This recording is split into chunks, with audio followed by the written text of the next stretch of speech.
نیا سال اور روحانی زندگی۔ رومیو 12واں باب اس کی دوسری آیت میں لکھا ہے، جہان کے ہم شکل نہ بنو بلکہ عقل نہیں ہو جانے سے اپنی صورت بدلتے جاؤ، تاکہ خدا کی نیک اور پسندیدہ اور کامل مرضی کو تجربہ سے معلوم کرتے رہو۔ اس آیت کا جو پہلا حصہ ہے وہ یہ ہے کہ جہان کے ہم شکل نہ بنو۔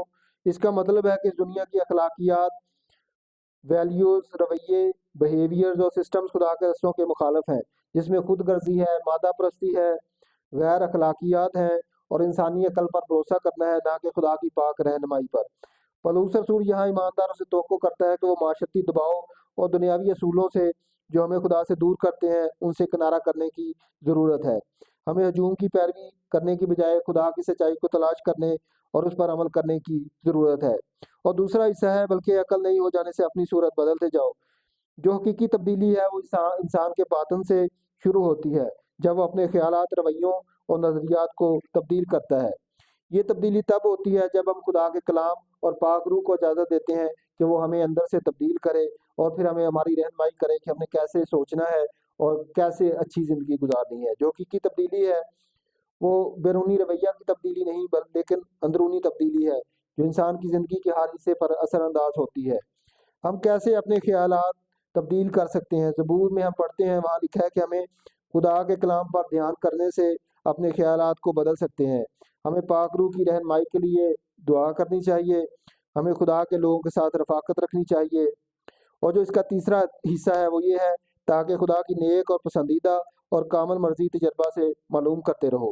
جب ہماری صورت بدل جاتی ہے اور ہمارے خیالات بدل جاتے ہیں اور ہمیں خدا عقل و دانش دے دیتا ہے تو ہم خدا کی مرضی کو اپنے بہت سارے حالات میں جان سکتے ہیں، اور ہم خدا کے منصوبے، مقاصد اور اپنی زندگی کے لیے خواہشات جان سکتے ہیں۔ تجربہ سے معلوم کرنے کا مطلب ہے کہ اپنے فیصلوں اور اعمال کا جائزہ لینا ہے کہ وہ خدا کے قوانین کے ساتھ مطابقت رکھتے ہیں یا نہیں۔ اس کا مطلب ہے روحانی آگاہی اور ایسے فیصلے جو عزت اور جلال خدا کو دیتے ہیں۔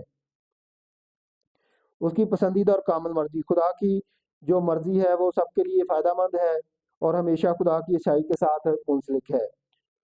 خدا کی مرضی خدا کو مطمئن کرتی ہے، اور جو اس کی پیروی کرتے ہیں ان کو سلامتی اور خوشی عنایت کرتی ہے۔ خدا کی مرضی مکمل ہے، اس میں کوئی کمی نہیں، اور آپ کی زندگی کے لیے بہترین منصوبہ ہے۔ جب آپ اپنی زندگی کو خدا کی مرضی کے مطابق ڈالتے ہیں تو آپ کی زندگی میں برکت آنا شروع ہو جاتی ہے، اور آپ خدا کے ساتھ گہری رفاقت رکھتے ہیں اور تسلی پاتے ہیں۔ اس آیت سے ہم 3 چیزیں سیکھتے ہیں: دنیاوی اثرات کو مسترد کرنا، اپنے خیالات کو خدا کی سچائی کے ساتھ باطنی تبدیل کرنا، خدا کی کامل مرضی کے مطابق اپنی زندگیوں کو سمجھنا اور ڈالنا ہے۔ عارضی ثقافتی رجحانات کے بجائے ابدی اقدار کی رہنمائی میں الگ الگ زندگی گزارنا ایک چیلنج ہے۔ اس تبدیلی کے ساتھ مسیحی خدا کے قریب ہوتے ہیں اور اپنے روحانی سفر میں خدا سے آگاہی حاصل کرتے ہیں اور اپنی زندگیوں کے لیے اس کے مقصد کو پورا کرتے ہیں۔ آمین۔